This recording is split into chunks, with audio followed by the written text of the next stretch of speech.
हा सत्संग संत रामपालजी महाराजांचा असून मराठी भाषिक भक्त समाजास सहज समजावे म्हणून हिंदी भाषेतून मराठी भाषेत रूपांतरित करण्यात आलेला आहे.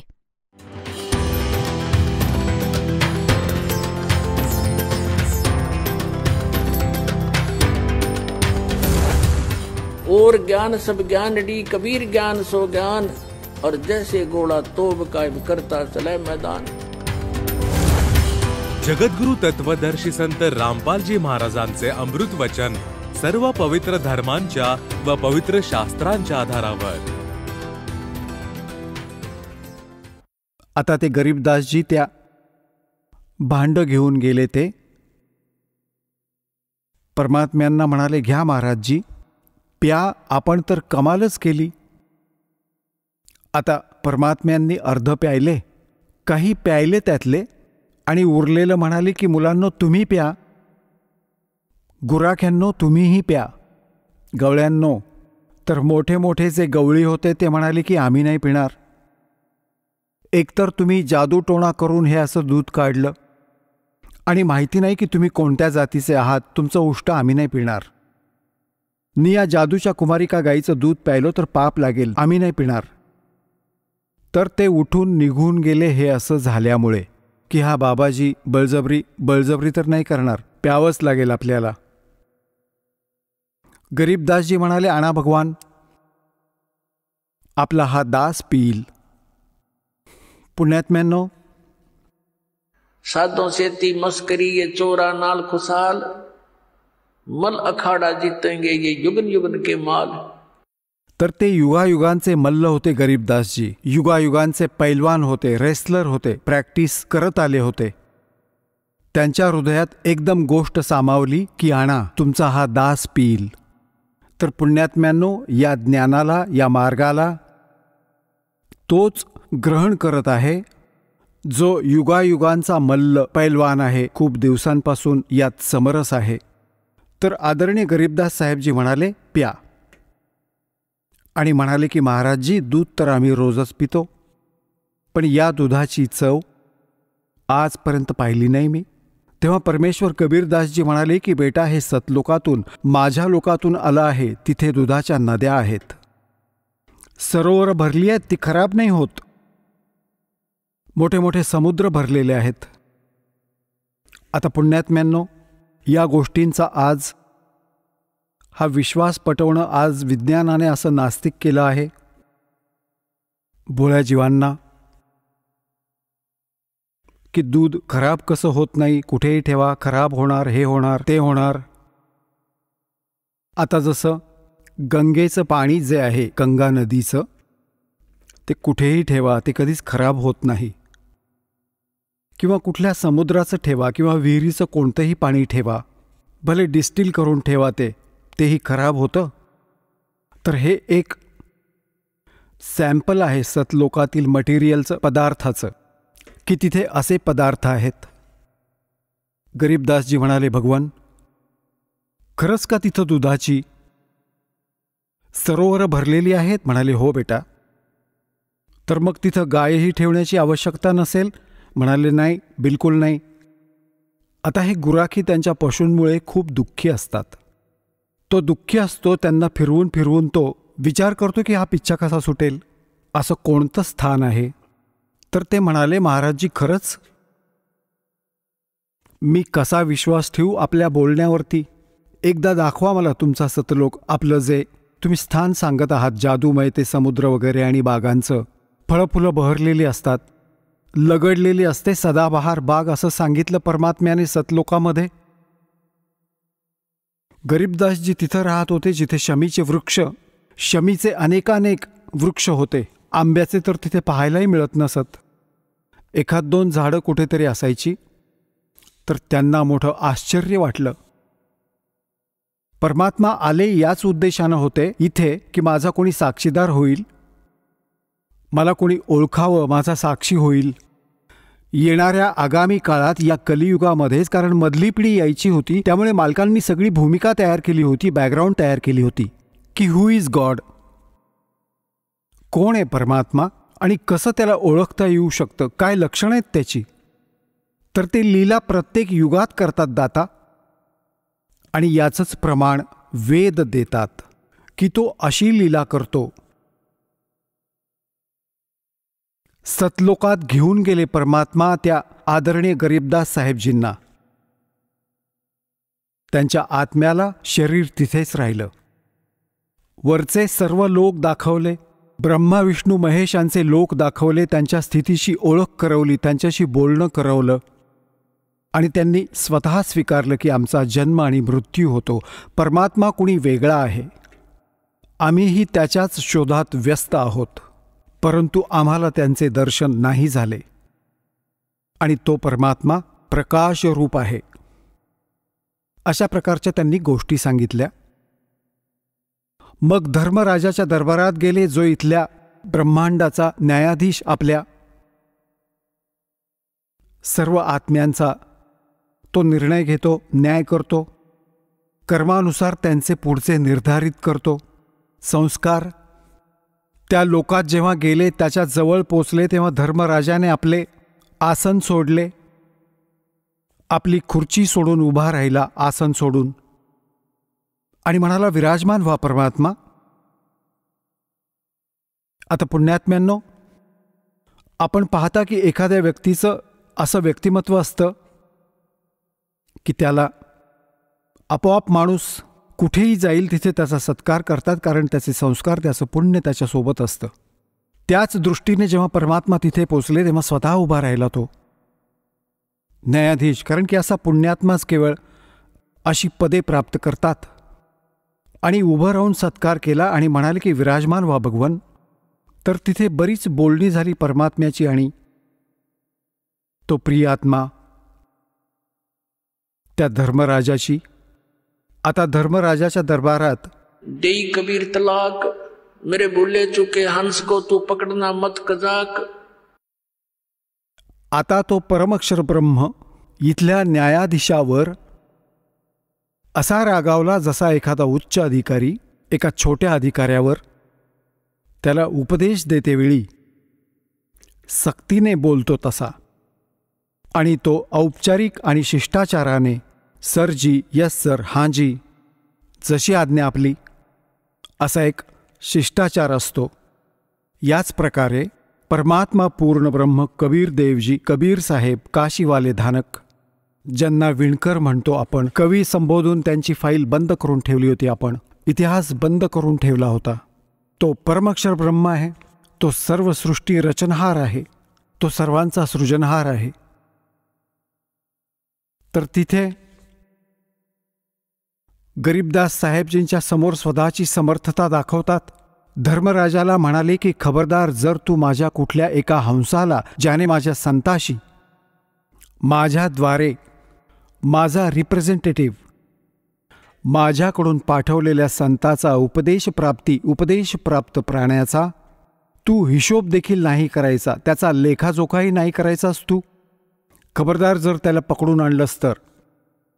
धर्मराज हात जोडून म्हणतो, करबद्ध होऊन म्हणतो की हे परमात्मा, आपल्या हंसाला, आपला जो अनुयायी असेल त्याला मी कधीच नाही पकडणार, त्याला कोणताच दंड नाही देणार.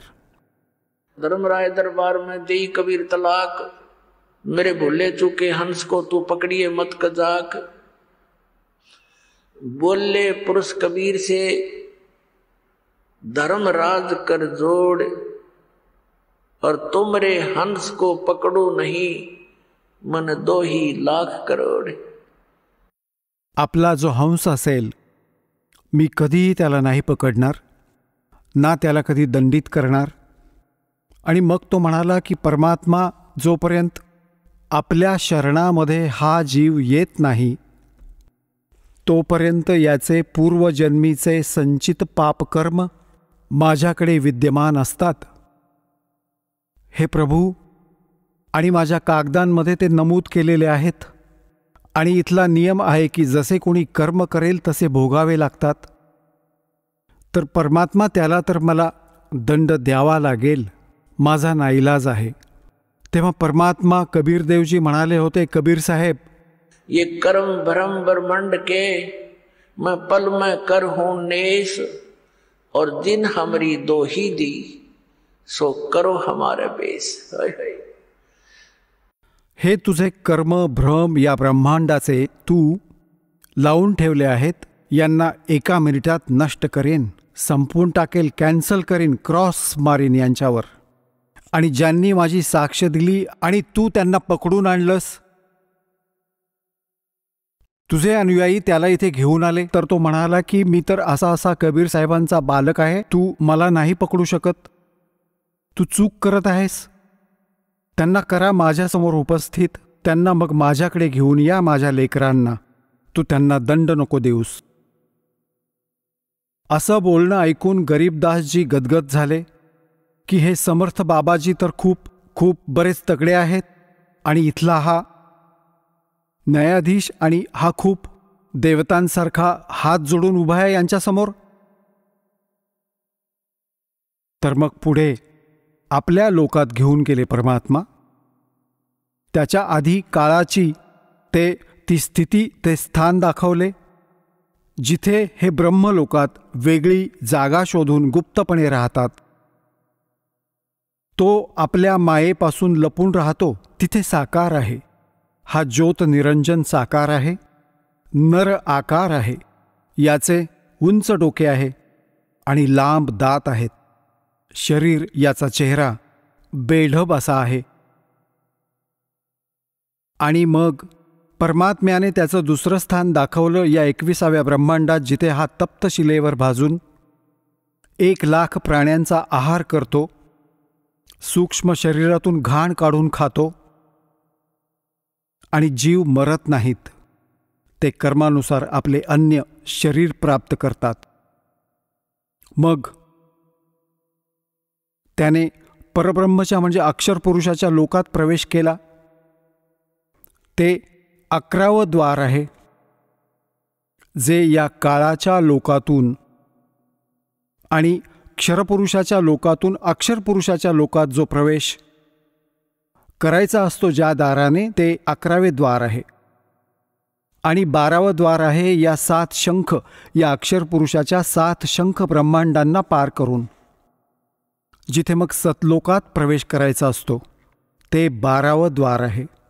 आत्तापर्यंत हे 10वं द्वार घोष लावला होता. हे 10वं द्वारही काळाच्याच या जाळ्यात आहे. आणि 11वं जे द्वार आहे जे, ते तर कुणाला माहितीच नाही. बाकीचे जे कबीरपंथी आहेत ते कबीर साहेबांची वाणी वाचून त्याच्या विरुद्ध अर्थ लावून ते म्हणतात की 11वी खिडकी फक्त अंतिम खिडकी, 11वी खिडकी, 11वी खिडकी. त्यांना हे नाही माहीत की अर्धवट ज्ञान असलेला वैद्य खतरा असतो. आणि मग दावा करतात हे लोक की माझ्यापेक्षा श्रेष्ठ, माझ्यापेक्षा गहन ज्ञान कुणालाच नाही, कारण की मला 11वी खिडकी मिळाली. आणि ती कुठे आहे सांगतात? 11वं द्वार म्हणतात सुरतीमध्ये आहे, सुरतीमध्ये. अरे भल्या माणसा, सुरती तर त्या दारातून पार होऊन जाईल. अरे सुरतीमध्ये दार असेल तर जाशील कुठे? खड्ड्यात? ही अशा प्रकारची बडबड. काही ज्ञान तर नाही यांना, बुडवलंय सगळं. कबीरपंथी असून कबीर साहेबांच्या मार्गाशी हे परिचित नाही आहेत. आणि हे लोक वाळवी आहेत परमात्म्याच्या मार्गातील, कारण यांनी दिलेला भक्तिविधी चुकीचा.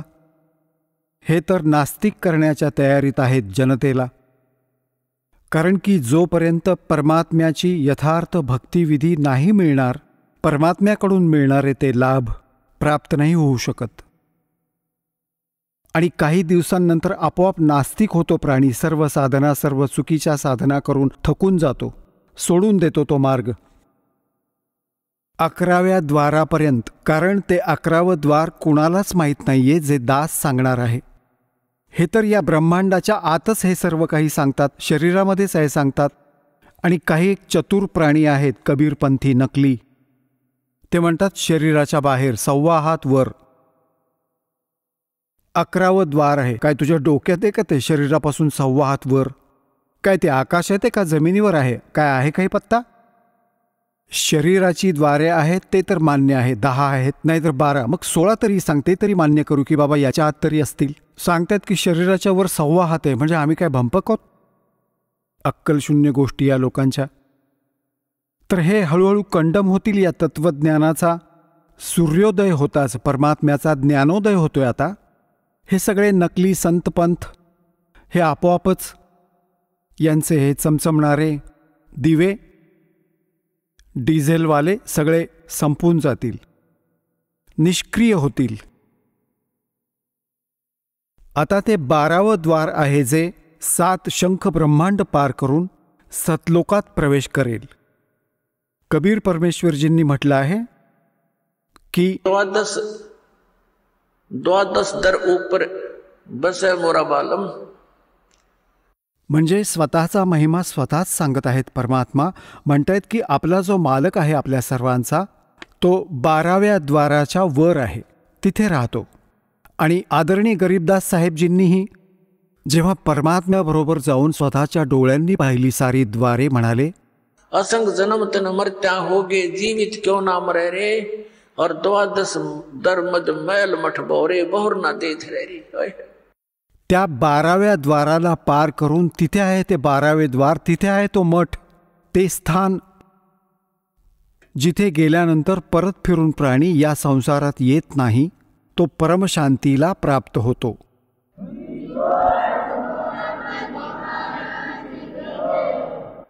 जेव्हा 12व्या द्वाराला पार करून सचखंड सतलोकात प्रवेश केला, आदरणीय गरीबदास साहेबजींच्या शरीराचे तेज 16 सूर्यांइतकं प्रकाशमय झालं. आणि काय पाहिलं की त्या जिंदा महात्म्याच्या रूपात परमात्मा जात होते. त्या परमेश्वराने आपल्या रूपाला, आपल्या तेजाला लपवून ठेवलं होतं.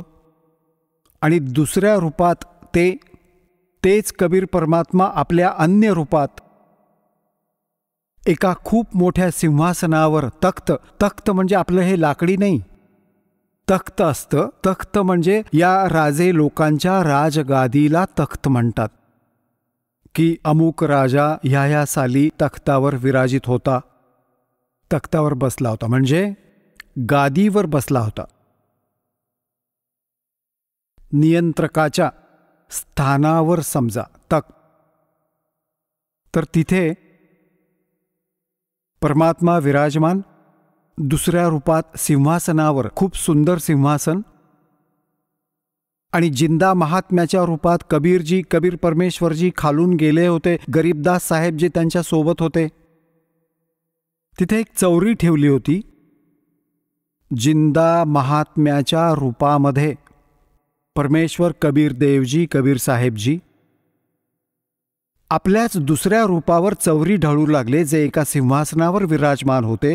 जसे एक सेवक करतो, आपल्या गुरुदेवांवरती चौरी ढाळतो श्रद्धेसहित.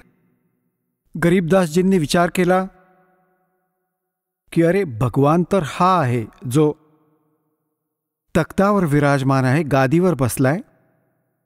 त्या परमात्म्याच्या 1 रोमकुपात करोड सूर्य मिळवले, करोड चंद्रमा, एवढे तेज होते.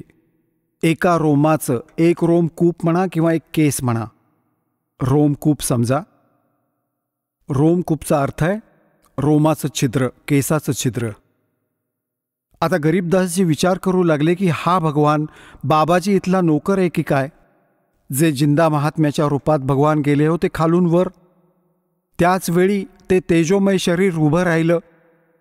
तेजोमय शरीरवाले प्रभू उभे राहिले आणि जिंदा महात्म्याचे रूप त्यांच्यावर विराजमान झाले. अनंत ब्रह्मांडाच्या नियंत्रकाच्या त्या सिंहासनावर. आणि ते तेजोमय शरीर चौरी ढाळू लागले बाबाजीच्या रूपावर, नोकराप्रमाणे, सेवकाप्रमाणे. आता गरीबदासजी कधी इकडे बघत आहेत बालक, कधी तिकडे बघत आहेत. विचार करतायत की काय कारण आहे की या बाबाजींवरती आणि हे भगवान चौरी ढाळतायत. एवढ्यात काय पाहिलं की ते तेजोमय शरीर त्या जिंदावाल्या शरीरात सामावलं.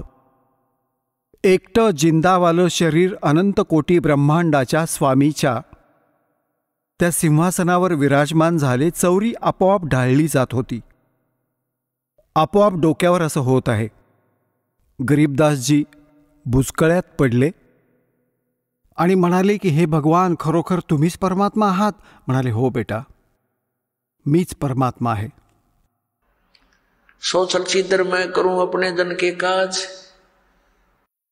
तर गरीबदासजींनी तिथं पाहिलं ते सर्व देखावे, तो समुद्र आणि भरलेले ते दूध आणि दह्याचे माठ, सरोवर पाहिले, फळदार वृक्ष पाहिले आणि तिथलं वातावरण पाहिलं.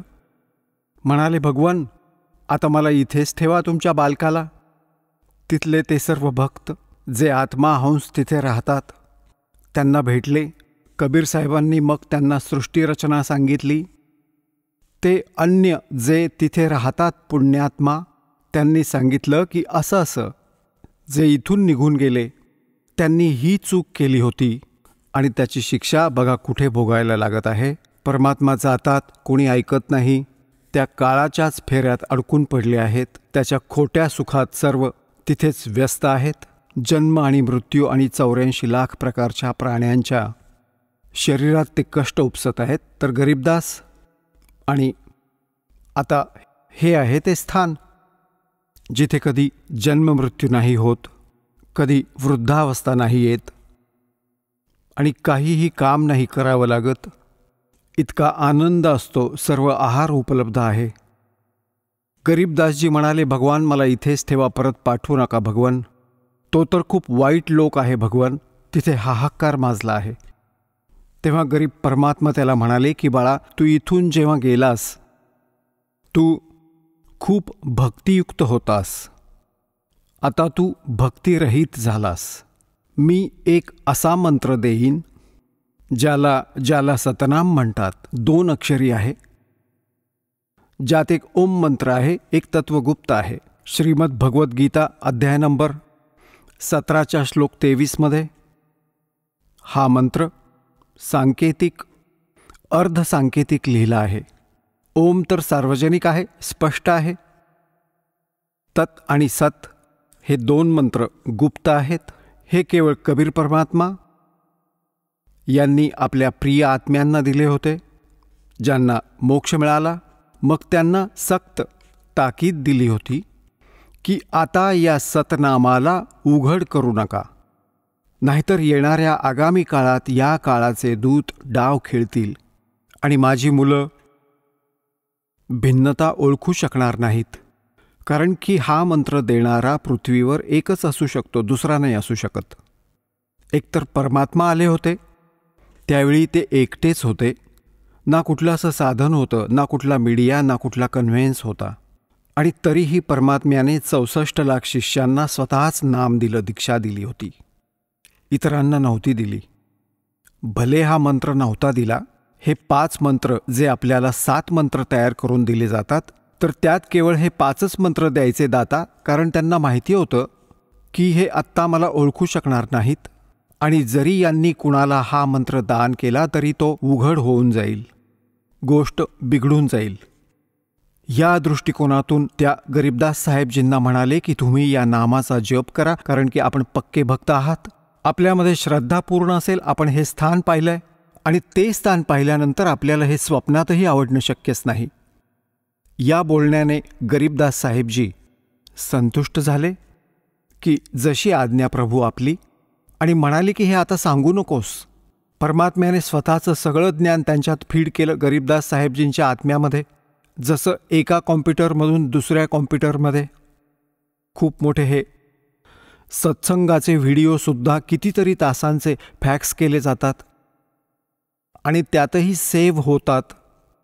असे परमात्म्याने ते ज्ञान, तत्वज्ञान जे कबीर पंथात घुसलेल्या कबीरपंथी नकली संतांनी, काळाच्या दूतांनी काहीशी खराब केली होती, सच्चिदानंद घनब्रह्मची वाणी, कबीर वाणी, आपल्या पद्धतीने हवे तसे अनर्थ केले होते, त्याच्या पूर्तीसाठी आदरणीय गरीबदास साहेबजींमध्ये ते पूर्ण ज्ञान त्यांच्यामध्ये फीड केले होते आणि मग त्याला सार्वजनिक करवलं होतं. आता पुण्यात्म्यांनो, गरीबदास साहेबजींच्या वाणीमध्ये परमात्म्याने असं मिश्रण करून टाकलं की ना तर गरीबदासांच्या पंथातील समजू शकले त्यांना, आणि त्या मिश्रणाशिवाय ती वाणी सुरक्षितही राहू शकत नव्हती.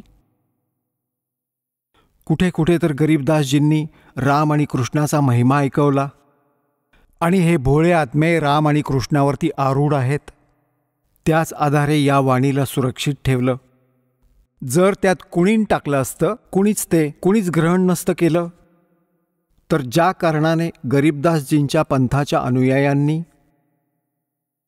गरीबदास साहेबजींना विष्णूजींचा अवतार मानले, त्या ज्ञानाला न समजता त्यांच्या वाणीशी अपरिचित जेवढेही गरीबदासजींचे जे ते संत झाले आहेत किंवा त्यांचे पंथी आहेत, अनुयायी आहेत, गरीबदासी म्हणवतात, एक माझ्या पूज्य गुरुदेवजींना सोडून त्या संपूर्ण गरीबदास पंथातील कोणाकडेच हा मार्ग नाही. आणि हे परमात्म्याने एका सुनियोजित पद्धतीने इथपर्यंत पोचवलं.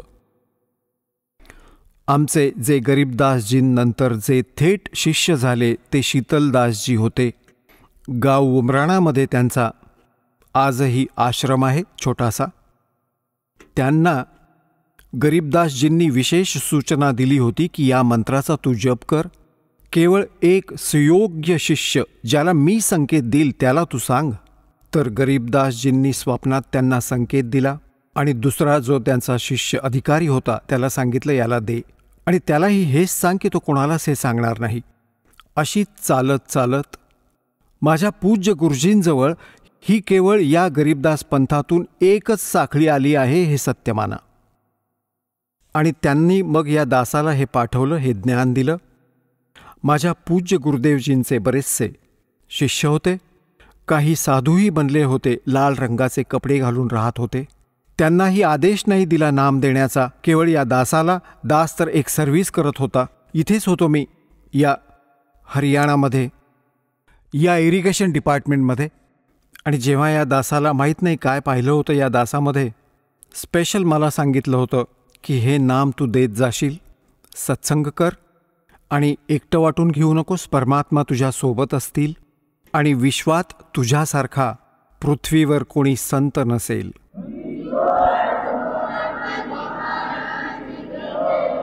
त्यावेळी माझ्या पूज्य गुरुदेवजींचं वय जवळजवळ 105 वर्षांचं होतं. आणि म्हणतात की वचन पलटे नहीं, चाहे पलट जावा ब्रह्मांड. तर पुण्यात्म्यांनो, असं या आपण अनमोल ज्ञानाला सुरक्षित ठेवलं होतं. तर गरीबदास साहेबजींना म्हटलं होतं, बेटा आपण जा आणि प्रचार करा माझ्या वाणीचा, आणि असं याला गुप्त ठेवा, आणि स्वतः जप करा या मंत्राचा, अन्य कोणाला. ते कबीर परमात्माही हेच म्हणाले होते की एक सुयोग्य शिष्य तुला संकेत देईन त्यालाच दे. तर असा संकेत होत होत हा माझ्या पूज्य गुरुदेवजींपर्यंत पोचला, मग या दासाला प्राप्त झाला. आणि सन 1997 मार्च महिन्यात फाल्गुन शुद्ध एकादशीला परमात्म्याने या दासाला काही वेळासाठी दर्शन दिलं आणि म्हणाले की आता या सतनाम आणि सारनामाला करून टाक सार्वजनिक. वेळ आली आहे बेटा. पुण्यात्म्यांनो,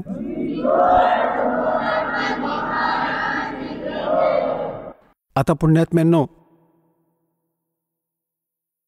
गरीबदासजी महाराजांना परमात्मा म्हणाले की आता तू जा परत बेटा, आणि या सतनामाचा जप कर, तू लवकरच भक्तीचा धनी होशील. तुझी जी काही हानी झाली आहे ती यामुळे अक्षरशः भरून निघेल. मग त्याचा महिमा सांगितलाय परमात्म्याने, जे गरीबदासजींनी परमात्म्याकडून ऐकलेलं ज्ञान आहे ते कसं सांगितलंय की सतनाम पालड़े रंग होरी हो, 14 लोक चढ़ावे राम रंग होरी हो, 3 लोक पासंग धर रंग होरी हो, तो ना तुलाया राम रंग होरी हो. सतनामाच्या एका श्वासाची किंमत पुण्यात्म्यांनो केवढी आहे? एका सतनामाच्या श्वास उच्छ्वासाने एका संपूर्ण मंत्राची कमाई होते. जसा आपण एक मंत्र श्वासातून बाहेर सोडता, दुसरा आत घेता, हा एक संपूर्ण जप झाला सतनामाचा. काही भक्त असमंजसपणात असतात. हा एक मंत्र समजा की बस सुरू ज्याने केला अंत दुसऱ्यामध्ये झाला, बस हा एक मंत्र. याची काय किंमत आहे? आपण तर बालक आहात, आपल्याला माहीत नाही. हा तिथे डिपॉझिट होत असतो आपला परमात्म्याच्या सच्च्या दरबारात. की परमात्मा कबीर साहेबजींनी सांगितलं आहे, गरीबदास साहेबजींच्या माध्यमातून हे ज्ञान दिलं आहे की एका तराजूच्या एका पारड्यात तागडीच्या बॅलन्स इंग्रजीत म्हणतात या तराजूला, एका पारड्यात म्हणतात की सतनामाच्या एका स्मरणाची किंमत ठेवा, व्हॅल्यू. आणि म्हणतात की तराजूच्या दुसऱ्या पारड्यात 14 लोक ठेवा. हे 14 लोक कोणते? हा ब्रह्माजींचा लोक, विष्णूजींचा लोक, शिवजींचा लोक, स्वर्गलोक, आणि हा दुर्गाचा लोक, आणि हा ब्रह्मलोक, खालचा पाताळ लोक, आणि अन्य लोक 6 लोक वेगळे आहेत. 7 आहेत तसे, पण हा पाताळ लोक वेगळा. या 3 लोकात गणला जातो स्वर्गलोक, पृथ्वीलोक आणि हा पाताळ लोक. एक महास्वर्ग आहे, एक धर्मराजाचा लोक, आणि हे प्रत्येक वेगवेगळे 98 हे 96 हे 88,000 खेडी आहेत. अशा प्रकारचे हे 14 लोक आहेत. जसे गोलोक, भूलोक, भुवलोक, अशा प्रकारचे बरेच 14 लोक होतात सर्व मिळून. तर काय सांगितले की 14 लोक हे एका बाजूला, आणि एक श्वास सतनामाची किंमत एका पारडीमध्ये, और 3 लोक पासंगदर आहे. ही पूर्ण पृथ्वी, पाताळ आणि स्वर्गलोक, ज्याला इंद्राचा लोक म्हणतात, या 3 लोकांची तर कशात गणनाच नाहीये. आता पासंग काय होता? पूर्वी तराजू असायचा, देशी पद्धतीचा, वाटतं अजूनही गावात असेल. आता तशीच लोखंडाची असेल, पूर्वी लाकडाची दांडी असायची. आता लोखंडी साखळ्या असतील, पूर्वी दोरी बांधलेली असायची पारड्याला. तर त्यात हाताने तोलत असत. एका दांड्याला एक दोरी बांधलेली असायची सेंटरला, तर दोन्ही बाजूला तराजू असायचा. तर आपल्या घरोघर हे काही कणिक घ्यायला यायचे व्यापारी लोक, गहू वगैरे तोलायचे, येऊन मोल करून घ्यायचे. तर त्यावेळी त्यांना प्रथम सांगितलं जायचं की लालाजी, पासंग तुझी तोलून दाखव तागडी. तो पाहायचा, एखादं पारडं वर खाली होत असेल तर त्या गव्हानेच 1 मूठ गहू उचलून दुसऱ्या पारड्यात घालून त्याचा समतोल साधायचा त्या तराजूचा. त्याला पासंग म्हणायचे की इतका पासंग आहे यात, इतकी चूक आहे यात. तर तो पासंग नीट करण्यासाठी 1 मूठ गहू तर असेच टाकायचे त्यात, ते सौद्यात नसायचे. आणि सौदा तर असा असायचा की समजा 10 क्विंटल गहू घेऊन जा, तो सौदा आहे. तर परमात्मा म्हणतात के सतनाम पालड़ रग होरी हो, और 14 लोक चढ़ावे राम रग होरी हो. ये 3 लोक पासंग धरे रग होरी हो, तो ना तुलाया राम रग होरी हो. की तरीही ते सतनामाचं पारडं जड राहील, उचलणार नाही, आणि ते 14 लोक असलेलं वर उचललं जाईल. आता पुण्यात्म्यांनो, एका श्वास उच्छ्वासाची किती किंमत? तर आपण किती भक्ती घेऊन इथं आलो होतो. आपण आजीवन करत राहू, तेव्हा जाऊन ते पूर्ण होईल. आणि पुण्यात्म्यांनो,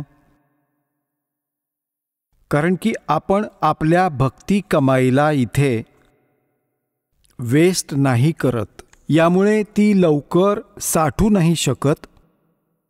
कारण की आपल्याला काळाने असं गुंतवून टाकलं आहे, इच्छा नसतानाही कुठे ना कुठे ते पंक्चर होतच आहे, होतच ते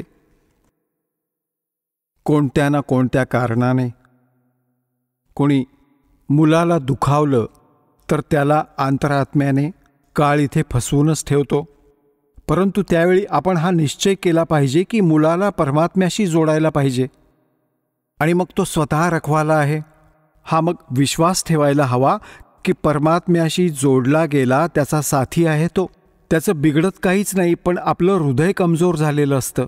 इतके कष्ट आपण इतके कष्ट उपसलेत युगानुयुगे.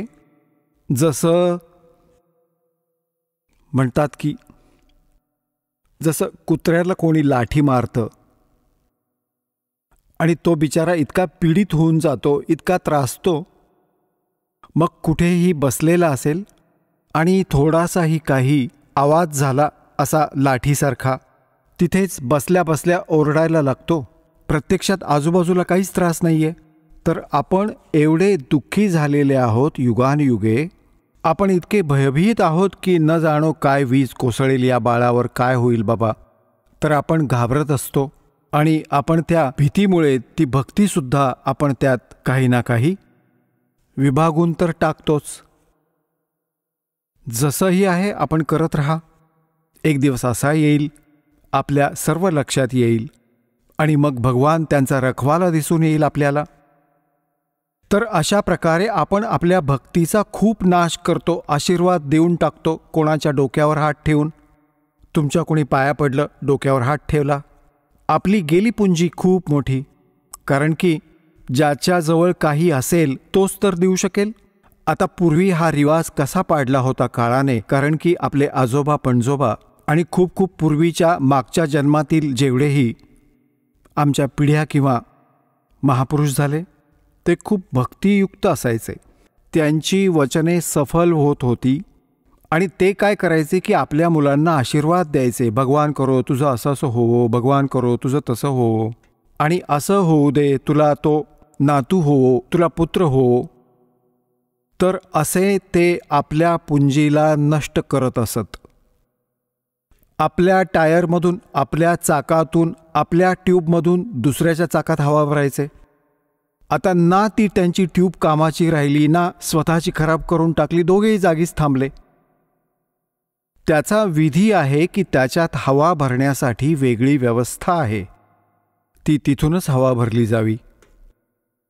तर समजणाऱ्याला इशाराच खूप असतो. आता पुण्यात्म्यांनो, गरीबदास साहेबजींना वरती हे सर्व दाखवलं दात्याने. तिथे काय झालं की गरीबदास साहेबजी यांचे जे मित्र होते त्यांना काही वेळाने, तासा 2 तासांनी आठवलं की बाबा तो गरीबू कुठे गेला. गरीबदासजींना गावात गरीबू म्हणायचे, शॉर्टकटमध्ये म्हणायचे. गावात हे अशीच हाक मारतात, गरीबला गरीबू म्हणत असत. आणि गरीबदास साहेबजी छुडाणी गावाचे भाचे होते. जन्म त्यांचा तिथे छुडाणीमध्येच झाला होता. त्यांच्या आजोबांना कुणी पुत्र नव्हता, म्हणजे गरीबदासजींचे मामा नव्हते. ज्या कारणाने आदरणीय गरीबदास साहेबजींच्या पूज्य पिताश्रींना तिथे घर जावई ठेवले होते. तर अशा प्रकारे थोडी पार्श्वभूमी आपल्याला सांगणं आवश्यक आहे. तर तिथेच त्यांचा जन्म झाला होता. तर गुराख्यांनी पाहिलं की अरे त्या मुलीचा मुलगा कुठे आहे, तो आपल्या गायींजवळ का उभा नाही आहे. बऱ्याच 2-3 तासांनी त्यांच्या लक्षात आलं. मालकांची कृपा होती.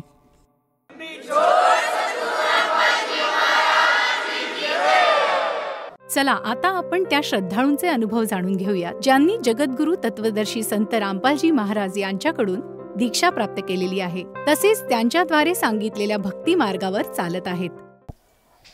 नमस्कार. सत साहेब. आपलं नाव? मंगलाबाई सकाराम पाठे. आपण कुठून आलात? मुक्काम दगडुंबरा पोस्ट, तालुका जिल्हा वाशिम. आपला व्यवसाय काय आहे? शेती. संत रामपालजी महाराजांची गुरुदीक्षा आपण कधी घेतली? 2013 संत रामपालजी महाराजांची गुरुदीक्षा घेण्या अगोदर आपण व आपला परिवार कोणती भक्ती साधना करत होतात?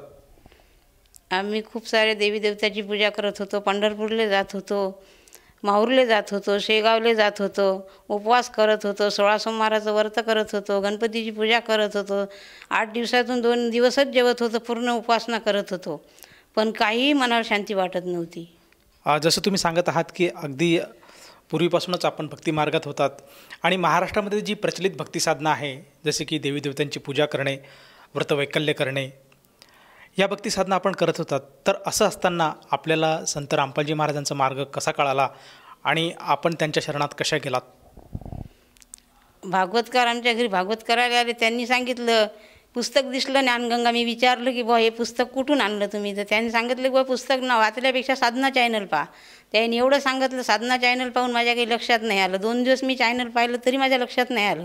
पण माझी पती 12वी शिकलेले होते, त्यांच्या लक्षात आलं चॅनल. ते म्हणत होते की हा भक्ती मार्ग खरा आहे. आपण जे कबीरपंथी गुरु केला ते जे सांगत होते, पण हा कबीर जे आहे हरियाणातला हा मार्ग खरा आहे. पण मी काही यकीन करत नव्हती. मग गावात आमच्या गावातलं ते पोरगं गेलेलं होतं हरियाणाला, त्यानं मला पुस्तक दिलं, काकू हे सौदागर पुस्तक वाचून पहा. मग मी ते पुस्तक 15 दिवस वाचलं. मग माझ्या पतीने तयारी केली हरियाणा जाण्यासाठी.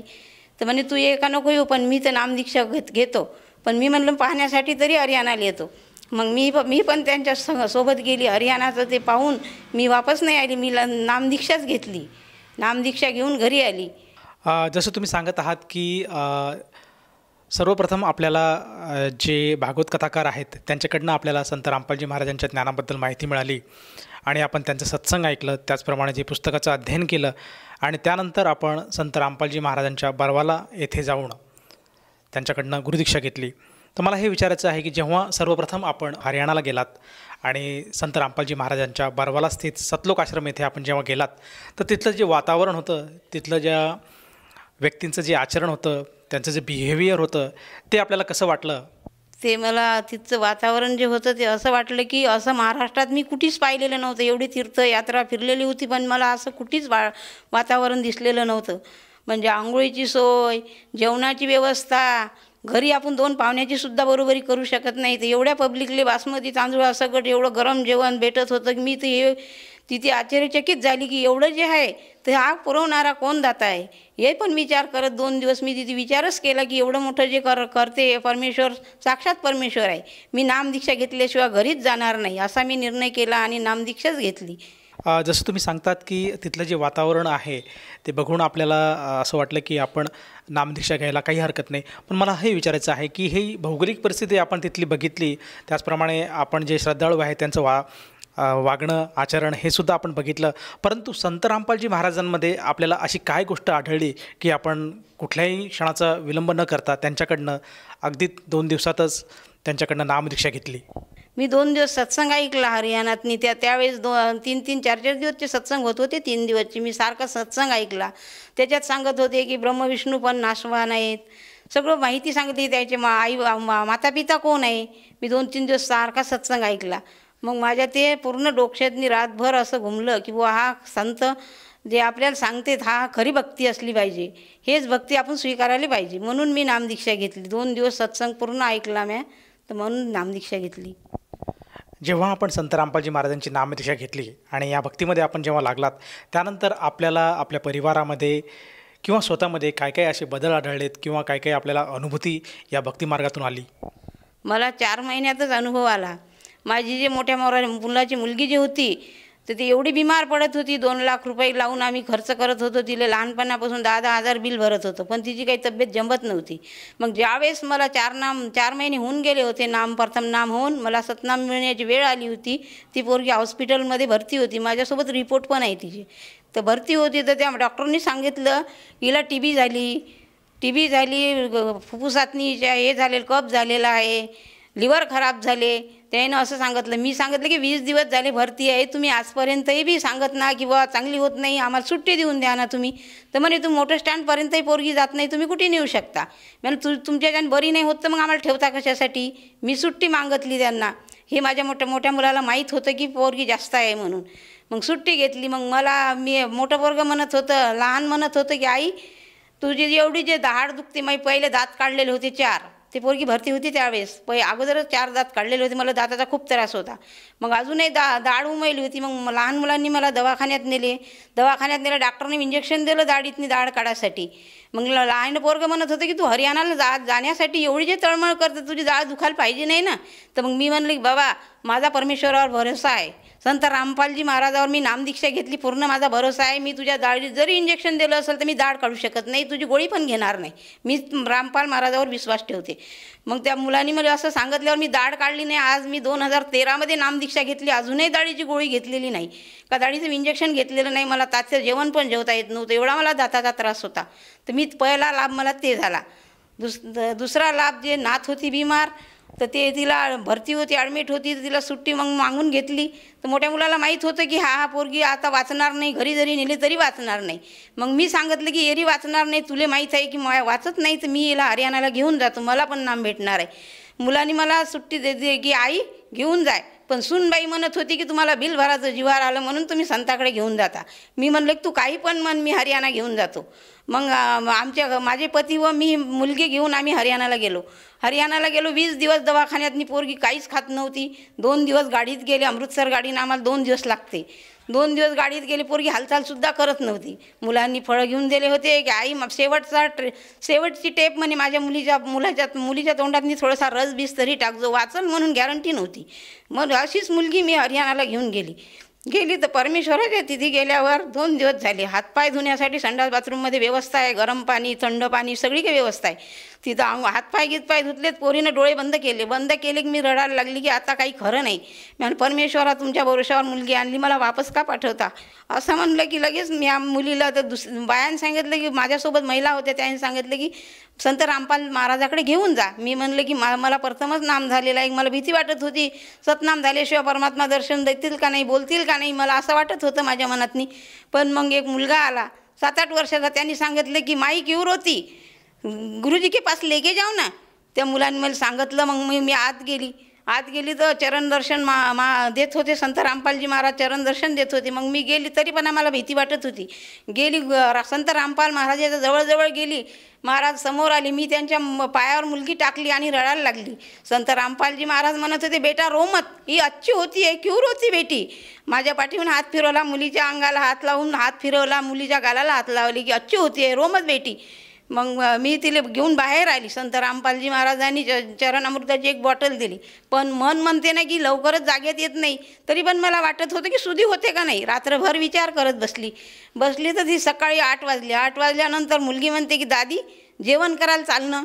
मी म्हणलं बाई तू तर इथल्या दिवसाचं अन्न नाही खात, तू कशी काय म्हणतं जेवण करायला चाल. खरोखर साक्षात रामपालजी महाराज सत्य आहेत, चाल बरं जेवाले. मी भोजन करायला नेलं तिला. तर मी म्हणलं आता काय जेवणार तू. दादी मी आता कढीन भात खाणार. मी म्हणलं तू कढीन भात खाऊ नको, TB झाला, तुझ्या छात्यातनी कफ झालेला आहे, लिव्हर खराब झाले, कढी नको खाऊ. माझ्यासोबत जे बाया होत्या ते म्हणत होते की माई काही पण खाऊ द्या, तिची तब्येत चांगली नाही. मी तिला मग कढीन भात खाल्ला. तिचे आई बाबा वाट बघत होते. त्यावेळेस काय आमच्याजवळ फोन नव्हता की मुलगी कशी येते कशी नाही याची वाट पाहत होते ते. मग ते त्या दिवशी जेवली, त्या दिवसपासून पोरगी जेवायला लागल्यावर मग आता तिची तब्येत चांगली झाली, आता 5व्या वर्गात आहे. तर मग ती पोरगी चांगली झाल्यावर मग ते आम्ही घरी आलो. मग पुढे जून महिन्यातनी कबीर भंडारा आला. कबीर भंडारा आल्यावर मग आम्ही तिच्या आईवडिलांनी म्हणलं की ते आईबाबा तिचे नामदान घेतलेलं नव्हतं. मी म्हणले की बाबा हरियाणाला मुलगी नेली, ही चांगली झाली. तिचे बाबा म्हणत होते होय आई त्याच्यानंच चांगली झाली, पण आम्ही सध्या नामदीक्षा घेऊ शकत नाही. नका घेऊ, पण मुलगी तर त्यानंच चांगली झाली ना. पण सुनबाई म्हणत होती हो त्यानंच झाली असेल. मग आम्हाला थोडं त्याच्यात हे वाटलं. मग आम्ही डबल कबीर भंडाऱ्याला गेल्यावर मुलीला सोबत नाही नेलं. कबीर भंडाऱ्याहून घरी आलो. मग तिचे आईबाबा वट्यावर बसले, आम्ही खाली बाजीवर बसलो. मग तिची मुलगी म्हणत होती दादी तुम्हाला कबीर भंडाऱ्याला नेलं नाही, त्या गुरुजीनं मला चांगलं केलं, TV पाहत होती ते गुरुजीच म्हणत होती संत रामपालजी महाराजाला मी चांगली झाली, तू मला भंडाऱ्याला नेलं नाही. मग तिच्या आईसमोर मी म्हणलं बाई गाडीत गर्दी होती, तुला कसं न्यायचं म्हणून नेलं नाही. म्हणे गुरुजी आपल्या घरी आले, इवाईनं आणलं, त्यानं आपल्या दासोंदाच्या झाडाखाली कंपाऊंडमध्ये उभं केलं आणि म्हणे मला म्हणलं त्यांनी की बेटी इवायनात बस. मी बसली. मग मी म्हणलं की इले की 3.5 वर्षाचं ध्यान कसं काय राहिलं की गुरुजी कोणते होय, रामपाल महाराज कोणते होय, तुला कसं माहीत. मग चाल आपल्या देवासमोर म्हणे, तू ज्योत लावता ना म्हणे, मी तिथं तुला दाखवून देतो म्हणे. संत रामपाल महाराजाच्या फोटोले हात लावला. तिनं सांगितलं की हे गुरुजी इवायनात आले होते. पण दुसरे गुरुजी दादी छत्री होती, सगळे वर होते, दिवाणवर बसलेले होते. पण दिवाण आपल्या दिवाणसारखा नव्हता. त्यांचा दिवाण जे होता म्हणे तर आपण दिवा लावतो तसा होता म्हणे. मग तिनं असं मला सांगितलं. मग म्हणलं म्हणे बेटी भूक लागली का. मी म्हणलं म्हणे हो. तर मला म्हणे बॉटलभर दूध दिलं म्हणे, संत्र ॲपल सगळं काही दिलं म्हणे. त्याले मला खायला दिलं म्हणे. आणि तुम्ही खाली सत्संग ऐकत होतं म्हणे, गुरुजीनं मला दाखवून दिलं म्हणे. पाय म्हणे दादी ना आप्पा खाली सत्संग ऐकत आहेत. मग तू जातं का. मी म्हणलं म्हणे नाही मी नाही जात, मी इथंच राहतो. गुरुजीनं म्हणलं म्हणे हे ते असं संत रामपालजी महाराजांना म्हणलं म्हणे बेटी घरी जा. मग मला युवायनात बसून आणलं म्हणे. घरी म्हणे तोतरी बोलते ते मला नोटून दिलं म्हणे युवायनातून. मग मी घरी आली म्हणे दादी तो नेलं नाही, गुरुजीनं नेलं होतं म्हणे मला. असं पण तिले त्या पोरीनं मला ते पण सांगितलं. मग दुसरा आणखीन तिसरा लाभ असा झाला, तिची फाईल पण माझ्यासोबत आहे. तिसरा लाभ असा झाला की मी सोयाबीन काढताना वावरात गेली, ताडपत्र्या जमा केला. मला काही माहीत नव्हतं की मला काय नेमकं डसलं काय का गोटा लागला हे काही माहीत नव्हतं पायाले. मग ते पाय काही दिवसानं माझा 15 दिवस एवढा हे झाला होता, सुजला होता की जसा काय फुटल एवढा झाला. मग एक दिवस पोरगा म्हणे आई मोटरचं बटन चालू करायला जाय. चालू करायला गेली, एवढा ताप आला, काही घरी आले पण मला दिसत नव्हतं. मी म्हणलं संत रामपालजी महाराज जे आहेत तर तोच घरी नेतील मला. 2-3 वेळा दंडवत प्रणाम करत करत घरापर्यंत आली.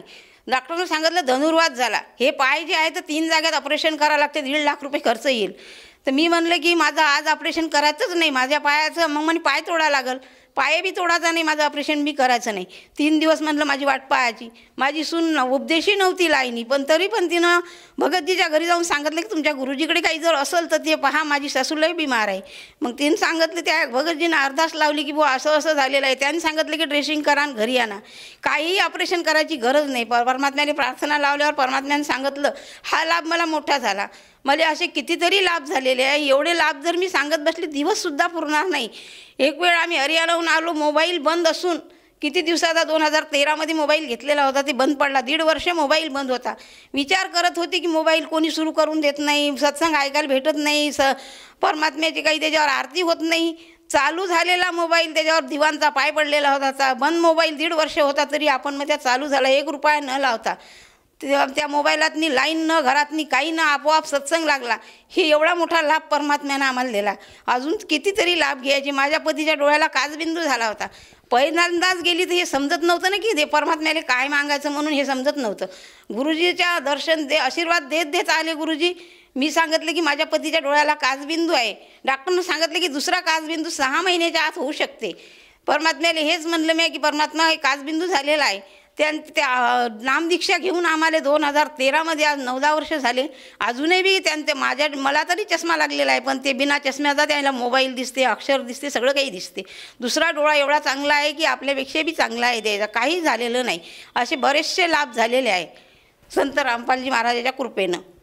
जसं तुम्ही सांगत आहात की आपली जी नात आहे तिला TB झाला होता आणि अगदी वयाच्या 3.5 वर्षापासून ती त्या रोगापासून ती त्रस्त होती आणि डॉक्टरांनी आणि तुमच्या मुलानेसुद्धा होप सोडले होते. केवळ शेवटची संधी म्हणून संत रामपालजी महाराजांकडे आपल्याबरोबर त्या मुलीला पाठवण्यात आले आणि त्यातून तिला जीवनदान मिळालं. तर मला हे विचारायचं आहे की आपण जे सांगत आहात हे कितपत खरं आहे आणि त्यासाठी जेव्हा आपली जी नात आहे ती आजारी होती त्यासाठी तिला कुठल्या हॉस्पिटलमध्ये ॲडमिट केलं होतं आणि त्यासाठी काही रिपोर्ट्स वगैरे आपण केले होते का? हो, माझ्यासोबतच रिपोर्ट आहे. 2-3 दवाखाने केले आम्ही. वाशिमचे गंगा हॉस्पिटल तिथं नेलेलं होतं. त्यांचे रिपोर्ट आहे माझ्याकडे, फाईल आहे त्यांची, पूर्ण फाईल दाखवू शकतो मी. एक ढोबळे सरची आहे, एक गंगामा हॉस्पिटल म्हणून आहे, त्याची हिची सगळी टीबीची आम्ही 6 महिने पूर्ण ट्रीटमेंट केली. तिची TB झाला होता, तिला पूर्ण रिपोर्ट आहेत तिचे. जसं की आत्ताच आपण दर्शकांना दाखवलं की आपल्या ज्या नातीचे आहेत हे ह्या प्रकारे अशा 2 हॉस्पिटलमध्ये ट्रीटमेंट करण्यात आली होती आणि अगदी 6 महिने तिची ट्रीटमेंट करण्यात आली होती, परंतु तिला कुठल्याही प्रकारचा आराम मिळत नव्हता आणि संत रामपालजी महाराजांच्या आशीर्वादामुळे आज ती बरी झालेली आहेत. तर मला हे विचारायचं आहे की ह्या गोष्टीला आजच्या घडीला आज 2023 चालू आहे, तर आज या घडीला किती वर्ष लोटले आहेत आणि आज आपल्या नातीची तब्येत कशी आहे? तेव्हापासून तिची तब्येत तापगीप एखाद्या वेळेस येते, पण हे पूर्ण जे आजार होता TBचाही पूर्ण बरा झाला. तिला या TBच्या आजारातून ते चांगली झाली आता 5व्या वर्गात आहे, शाळेत शिकत आहे, ते 5व्या वर्गात आहे. तिची तब्येत एकदम चांगली आहे आता. जसं तुम्ही सांगितलं की संत रामपालजी महाराजांच्या सद्भक्तीमुळे आपल्याला व आपल्या परिवाराला बरेचसे लाभ मिळाले आणि या लाभातनं आपण आपल्यासारखे जे गरजवंत आहेत, जे श्रद्धाळू आज परमेश्वराच्या शोधात आहेत, दुःखी आहेत, कष्टी आहेत आणि आपल्या आजारापासून, आपल्या दुःखापासून त्यांना मुक्तता हवी आहे म्हणून ते यांना त्या संताकडे जातात, परंतु त्यातून त्यांना काही लाभ मिळत नाही, आराम मिळत नाही. आणि याविरुद्ध आपल्याला आपल्या विश्वासाच्या जोरावर संत रामपालजी महाराजांच्या सद्भक्तीमुळे जे मोठे लाभ मिळाले आहेत, त्या आपल्या ह्या अशा अनुभवातून आपण या सर्वांसाठी काय सांगाल? मी त्यांना हात जोडून विनंती करतो की संत रामपालजी महाराजासारखे संत जगात कुठेही नाही, अशी भक्ती कुठेही नाही. तुम्हाला जे लाभ मोक्ष पाहिजे असेल तर संत रामपालजी महाराजाकडेच जा, ते तिथंच तुम्हाला त्यांचा लाभ पूर्णपणे भेटेल. मोक्षाचा मार्ग तेच सांगतील, दुसरं कोणीही जगात सांगू शकत नाही. हे मी त्यांना हात जोडून विनंती करेल. दुःख, कॅन्सरसारखे रोग, आता माझ्या नातीला टी बी होती, टी बीतून मुक्त झाली. माझ्या कानाचं ऑपरेशन सांगितलं, याच्यातून मी मुक्त झाली. माझ्या पायाचं ऑपरेशन सांगितलं होतं, पाय तोडाचा सांगितला होता, माझा पाय चांगला झाला. मला मोक्षाचा मार्ग मिळाला, सत्यभक्ती मिळाली. तुम्ही पण संत रामपालजी महाराजाला शरण जाऊन मुक्तीच मिळवून घ्या, मोक्ष मिळवून घ्या. संत रामपालजी महाराज धर्तरीवर आलेले आहे, त्यांच्याकडे जा आणि मार्ग स्वीकारा. हा मार्ग कुठेही नाही. आतापर्यंत आपण भटकत आलेलो आहोत, संत धर्तरीवर आलेले आहे, त्यांच्याकडे जा. मी हात जोडून त्यांना विनंती करतो. जसं तुम्ही आज साधकांना साथ घालत आहात की एकदा तरी संत रामपालजी महाराजांच्या ज्ञानाबद्दल जाणून घेतलं पाहिजे आणि खऱ्या अर्थाने जर मोक्ष पाहिजे असेल, त्याचप्रमाणे दुःखातून कष्टातून मुक्ती पाहिजे असेल तर त्यांच्याकडनं येऊन त्यांची गुरुदीक्षा घेऊन आपल्या मानवजन्माचं कल्याण करायला हवं. तर ह्या अनुषंगातून जर एखाद्या साधकाला वाटलं की आपणसुद्धा संत रामपालजी महाराजांची भक्ती स्वीकारावी, तर ती व्यक्ती संत रामपालजी महाराजांचे जो काही गुरुमंत्र आहे, जी काही भक्तिविधी आहे, ती कशी घेऊ शकेल? टी व्हीवर चॅनल चालू आहे, ज्ञानगंगा पुस्तक गावोगाव सेवा चालू आहे, पॉम्पलेट सुरू आहे, त्यांच्यावर पूर्ण पत्ता आहे, मोबाईल नंबर आहे. टी व्हीहून बी साधना चॅनल, सगळे 10-12 चॅनल चालू आहे, त्याच्यावरून माहिती पडते. मी असं पण सांगेन की आम्हाला तरी हरियाणा जायचं काम पडलं, आता तर गावोगाव सेंटर, जिल्ह्या परत सेंटर झालेले आहे, तुम्हाला बाहेर पण जायचं काम नाही. मी हात जोडून विनंती करील. पुस्तकावर आहे, पिवळी पट्टी येते, त्याच्यावर पण नंबर आहे. कोण्याही नंबरवरून तुम्ही फोन लावू शकता. हरियाणाहून तर तुम्हाला वाशिम जिल्ह्याच्या ठिकाणी सगळीकडे नामदान सेंटर चालू झालेलं आहे. तुम्हाला कुठेही कोणाला विचारायची गरज नाही. हा मार्ग सत्य आहे, तुम्ही जाणून घ्या आणि संत रामपालजी महाराजाला शरण जा, आपला मोक्ष करून घ्या. हे माझी हात जोडून विनंती आहे. जसं तुम्ही सांगत आहात की आज महाराष्ट्रामध्ये नव्हे तर जगभरात संत रामपालजी महाराजांच्या नामदानाची सेंटर उपलब्ध आहेत, त्या ठिकाणी जाऊन साधक संत रामपालजी महाराजांशी जोडू शकेल, त्याचप्रमाणे त्यांनी जी सांगितलेली भक्तिविधी स्वीकारू शकेल. तर ह्या अनुषंगाने जर एखादा साधक तिथे जाऊन सद्भक्ती घेत असेल, त्याचप्रमाणे आता जेव्हा आपण उदाहरण दिलं की आपल्या नातीला जो काही त्रास होता त्यातूनसुद्धा संत रामपालजी महाराजांनी दया केली आणि त्यातून तिची मुक्तता झाली, तर ह्या ज्या काही गोष्टीसाठी त्या साधकाला किंवा तुम्हालासुद्धा किती पैसे मोजावे लागतात किंवा मोजावे लागलेत? गुरुजीची संत रामपालजी महाराजाची दीक्षा घेण्यासाठी 1 रुपयाही खर्च येत नाही. आपण तिथे जाऊन जर नामदीक्षा घेतली सेंटरवर जाऊन, तर त्यांच्याकडून आपल्याला एक भक्तिबोध म्हणून पुस्तक फ्री मिळतो आणि प्रसाद फ्री मिळतो. 1ही रुपया खर्च लागत नाही. संत रामपालजी महाराजाची गुरुदीक्षा घेण्यासाठी 1ही रुपया खर्च लागत नाही. धन्यवाद सत साहेब.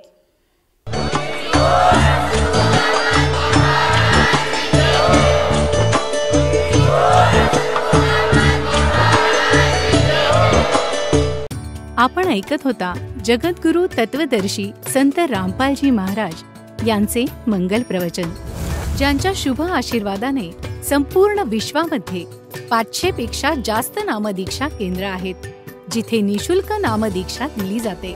निशुल्क नामदीक्षा प्राप्त करण्यासाठी आणि अधिक माहितीसाठी संपर्क करा 7030303951 7030303952. अद्वितीय आध्यात्मिक ज्ञान वाचण्यासाठी, पाहण्यासाठी आणि ऐकण्यासाठी संत रामपालजी महाराज ॲप अवश्य डाउनलोड करा किंवा आमची वेबसाईट www.jagadgururampalji.org वर विजिट करा. आम्हाला सोशल मीडियावर फॉलो करा. सर्व पवित्र धर्मांच्या पवित्र शास्त्रांवर आधारित प्रमाणित अनमोल पुस्तक ज्ञानगंगा किंवा जगण्याचा मार्ग यापैकी कोणतेही एक पुस्तक निशुल्क मागवण्यासाठी आपण आम्हाला आपले पूर्ण नाव, पूर्ण पत्ता, पिनकोड आणि फोन नंबरसह लिहून 7030303951 किंवा 7030303952 या नंबरवर SMS करू शकता किंवा 7030303950 या नंबरवर व्हॉट्सअप देखील करू शकता.